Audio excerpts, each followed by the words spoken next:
शरद पवारांच्या राष्ट्रवादी काँग्रेसनं राज्यातल्या देशातल्या महागाईवरनं अतिशय आक्रमक पवित्रा घेत आज नवी मुंबई ठाणे परिसरामध्ये आंदोलन छेडलं। राष्ट्रवादीचे बडे नेते या आंदोलनात सहभागी झालेले। देशातील वाढती महागाई, इंधन दरवाढ, बेरोजगारीच्या विरोधात राष्ट्रवादीचे नेते रस्त्यावरती उतरलेले। सुरुवातीला शांततेत सुरू असलेल्या आंदोलनानं हळूहळू उग्र रूप धारण केलं। यामुळे पोलिसांनी आक्रमक झालेल्या आंदोलनकर्त्यांची धरपकड सुरू केली।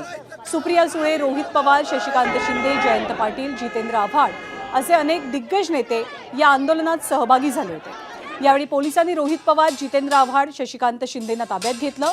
सक्षणा सलगर, रोहिणी खडसे यांना सुद्धा पोलीस व्हॅनमध्ये बसवलं गेलं। भांडी वाजवत कार्यकर्त्यांनी रोष व्यक्त केला। कार्यकर्त्यांनी भर रस्त्यात खाली बसून रस्त्यावरती चुली पेटवल्या आणि भाकऱ्याही थापल्या।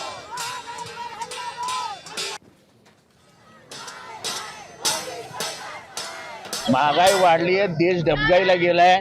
कालचा लेटेस्ट रिपोर्ट आहे, मे महिन्यात भारताने आयुष्यात पहिल्यांदा, स्वातंत्र्यानंतर पहिल्यांदा सोनं विकलंय।